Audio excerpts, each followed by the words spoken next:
যে একটা খুব প্রচলিত একটা প্রবাদ হচ্ছে পোকার ঘর্ষণ পোকায় খায়, তাই না? তো আমরা আমাদের কৃষকদেরকে বুদ্ধিমান করে তুলতে হবে, নতুন প্রযুক্তির সাথে পরিচিত করে দিতে হবে। সে তারই নাম হচ্ছে মডার্নাইজেশন এন্ড মেকানাইজেশন। কৃষকদেরকে নতুন প্রযুক্তির সাথে পরিচিত করা, নতুন জ্ঞান, নতুন তথ্য, নতুন উপাত্তের সাথে পরিচয় করতে পারলে এই কৃষকদেরকে আর বোকা হওয়ার কারণ নেই। তারপরে আমাদের যদি আলু পচে যায়, পেঁয়াজ পচে যায়, আম পচে যায়, কাঁঠাল পচে যায়, তাহলে আমরা কি আবার বোকা হয়ে গেলাম, তাই না? ওই যে আমি মাঝে মাঝে এক লোকের কথা বলি, এই লোকের কৃষি মন্ত্রণালয়ে অনেক পিএইচডি করেছে, ও বলছে যে সমস্ত কোটি বাঙালি হেমন্ত জননী দেখেছো বাঙালি করে কি করনি।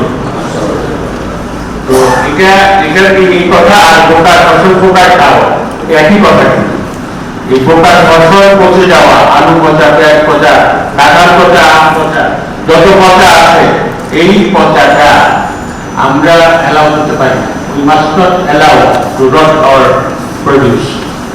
এইটাকে রক্ষা করতে হবে।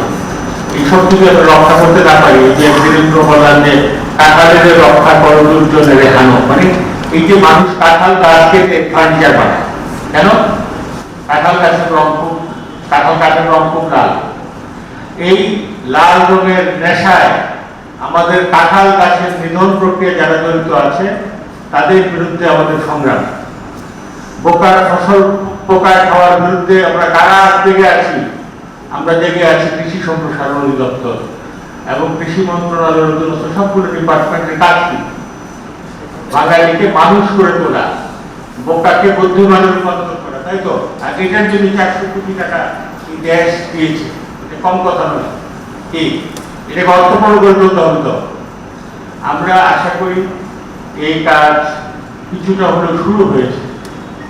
ক্রমান্বয়ে আমরা যদি আমাদের সব ফসলকে রক্ষা করতে পারবো, সব প্রতির জমিতে উৎপাদনের কাজে লাগাতে পারবো, সব প্রতির জমি। তো এটাতে একটা হিসাব করেছে যে 2200 কোটি টাকা ইনভেস্ট হয়েছে।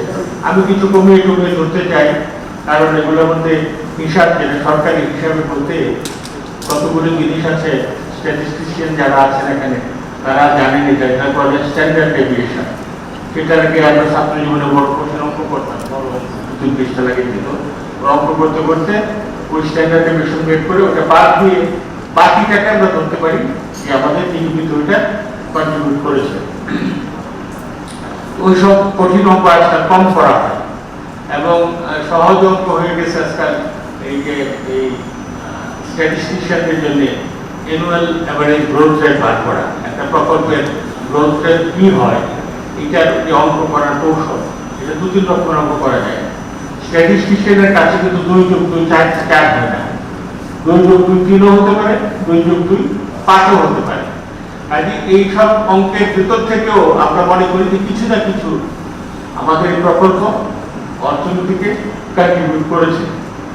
আমি এই প্রকল্পের সাথে যারা পরিশ্রম দিয়েছেন, তাই না, তাদেরকে ধন্যবাদ সাধুবাদ জানাই। যারা ফাঁকিঝুঁকি দিয়েছেন তাদেরকে এই কথা বলি যে ভবিষ্যতে আর ফাঁকি দিবেন না।